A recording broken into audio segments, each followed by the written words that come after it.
Hello and welcome to Module 2. In our previous session, we looked at the timelines and the political landscape. Today, we are going to learn the language. Navigating the CSRD and ISSB without understanding the core terminology is like trying to read a map in a foreign language. To succeed, we need to master the foundational concepts that underpin this new era of ESG reporting. By the end of this module, you will be able to define key terminology like IROs, consistent with both frameworks.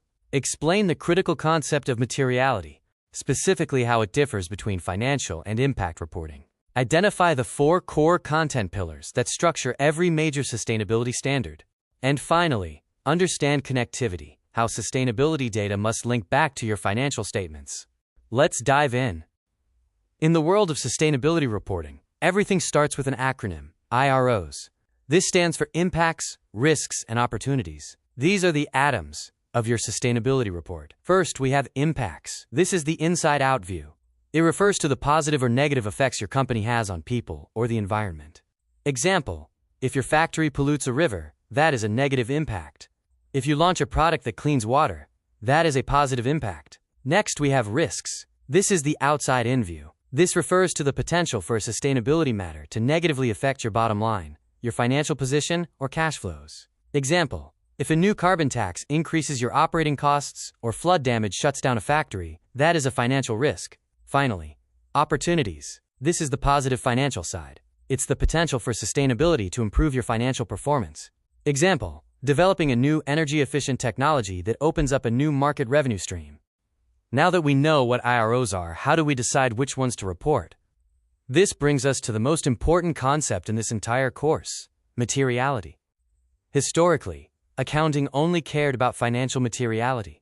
But today, we have 2 dimensions. Financial materiality. This is the investor's view.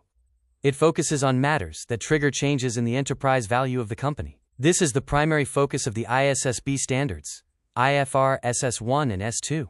Impact materiality. This is the societal view. It focuses on your significant impacts on people and the environment, regardless of whether they cost you money right now. This is a core component of the CSRD. This leads us to the concept of double materiality, which acts as the gatekeeper for the European standards. Under the CSRD, a matter is reportable if it is material from either the financial perspective or the impact perspective. You have to look both ways. But there is a twist. Dynamic materiality. Materiality is not static. It evolves. An issue that is only an impact today, like plastic waste, can quickly become a financial risk tomorrow due to new regulations or lawsuits. Smart companies monitor emerging impact issues to anticipate future financial risks.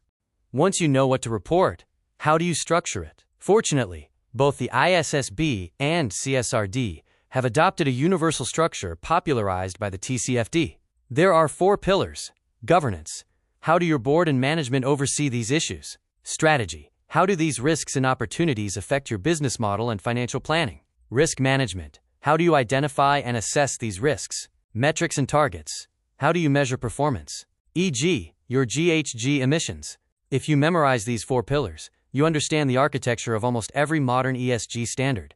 A major goal of these new standards is to break down silos. This is the principle of connectivity. Your sustainability statement cannot contradict your financial statements. If you identify a major climate risk in your sustainability report, your financial statements must reflect the potential financial impact. For example, through asset impairments or provisions.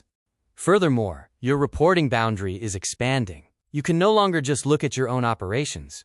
Both CSRD and ISSB require you to look at the value chain. You must assess impacts, risks, and opportunities, upstream with your suppliers, and downstream with your customers and product use. Traditional financial reporting looks at the past year. Sustainability reporting forces you to look forward across 3 time horizons. Short term, the next year. Immediate operational risks. Medium term, usually 2 to 5 years. Strategic planning. Long term, 5, 10 or more years. Climate scenario analysis. Finally, how do we know this data is true? We are moving toward mandatory assurance. We are starting with limited assurance. This provides a lower level of confidence, basically stating, nothing has come to our attention to indicate this is wrong, a negative conclusion. The goal, however, is to move toward reasonable assurance. The same high level of confidence you have in a financial audit, where the auditor confirms this information is free from material misstatement. So, to wrap up Module 2, remember these 3 shifts. Materiality is dual. You must look at both enterprise value, financial, and stakeholder impact. Structure is universal. Governance, strategy, risk management, and metrics are your roadmap. Connectivity is mandatory. Sustainability data must talk to financial data, across the full value chain, and into the long-term future. In the next module, we are going to take these concepts and apply them specifically to the global baseline. We will do a deep dive into IFRS S1 general requirements for sustainability disclosure, looking at the specific documentation required for compliance. I'm Jay Shah, and I'll see you in Module 3.